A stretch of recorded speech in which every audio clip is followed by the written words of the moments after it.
T-minus 10 minutes and counting.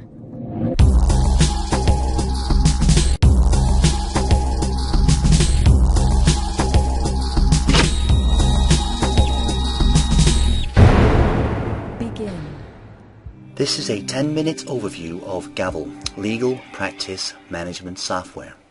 Gavel is supported by a New York law firm, Red Owl Law Group.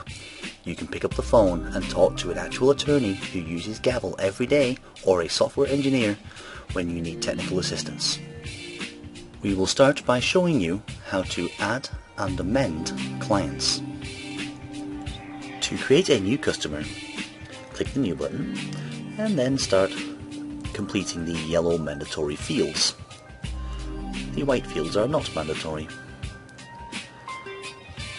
And there we are entering line 1, then a city, a state, and a zip code.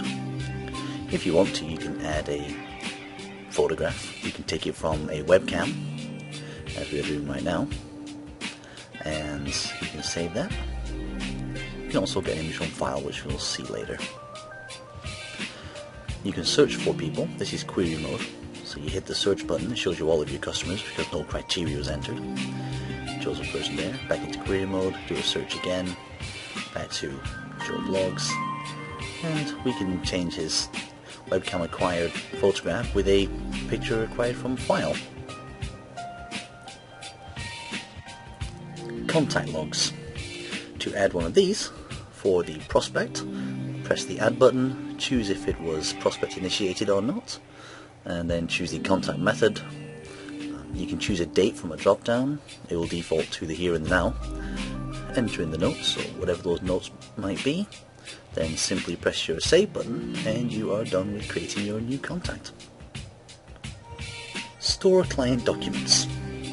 Gavel allows you to organize all of your digital documents. Here you will store documents that are related to a client, but not in particular a case, like a photocopy of an ID, for example. And you can store many documents. It's basically just like a paperless office. They're stored digitally in the system for use in the future. Create a case.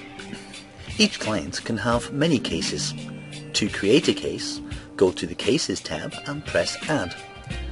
Enter at least the mandatory fields: Ashton versus Wade, status open, hourly rate $3.50, and save.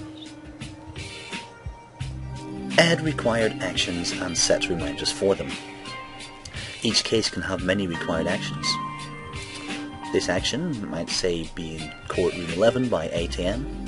This needs to be done on such a date, and send a reminder on the reminder for this date and the reminder to be sent at this time, and say whether you want it to be sent by SMS, text, or email, or both, and save.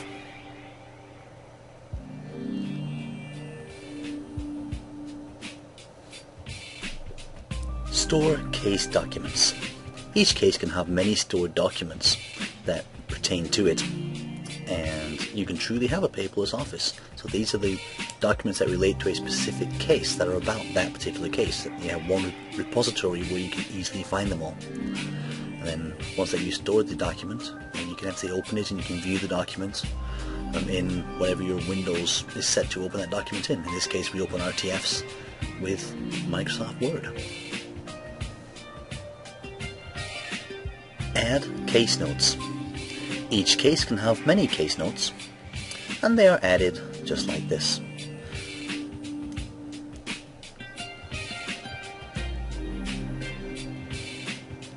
To add more, just press the Add button again, type in the details, and press the Save button.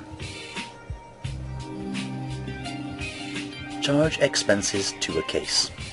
Each case can have many expenses charged to it. Just press the Add button, choose the date, select the appropriate billing code, enter the amount, and a note if you want to, and then you are done. So each case has a centralized repository of all the expenses charged against it, so you can easily go there and quickly find out what has been charged.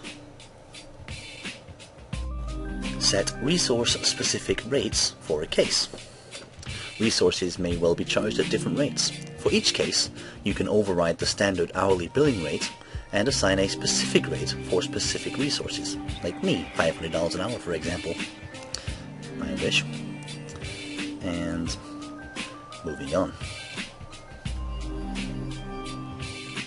Charging time to a case, or basically completing a timesheet.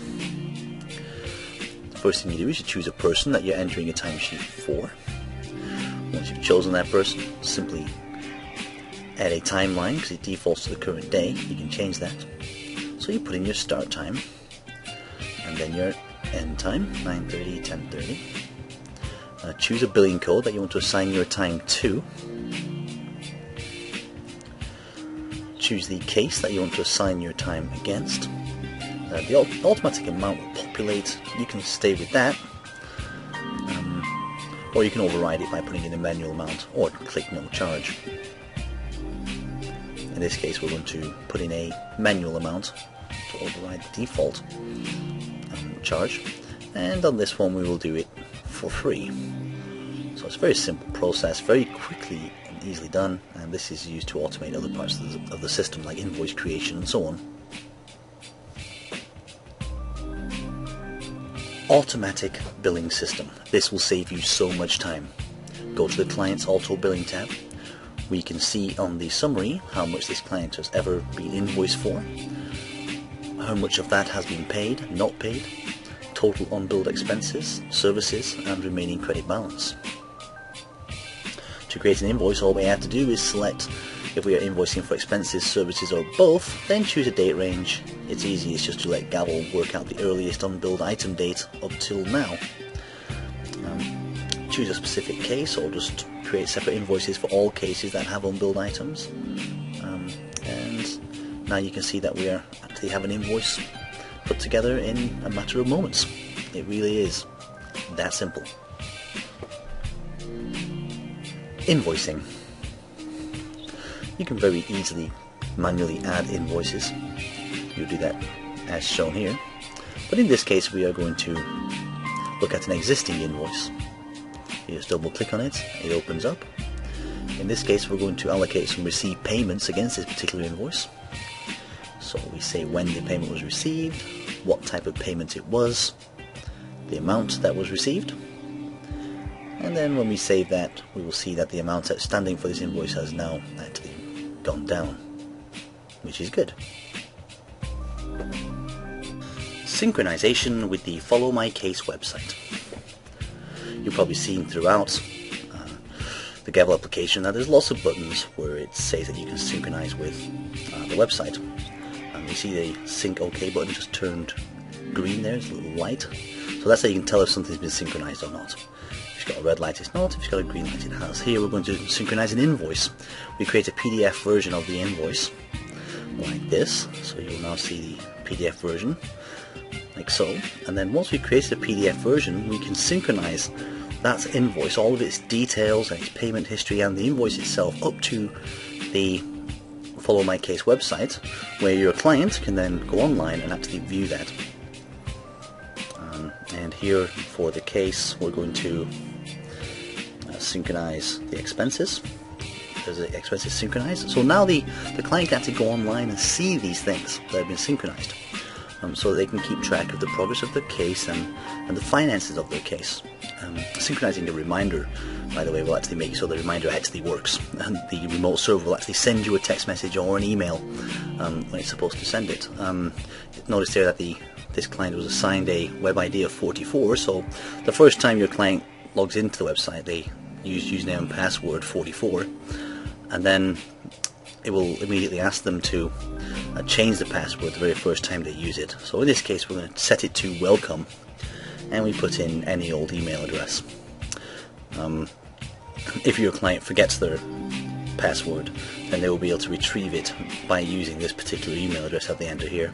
Then once you've logged in, you can see that this is the details of their particular case. You can see the PDF invoice there that we've just synchronized, and there it is. So when you're creating an invoice, your clients can see it momentarily afterwards, and they can see all the other financial details of the progress of their case.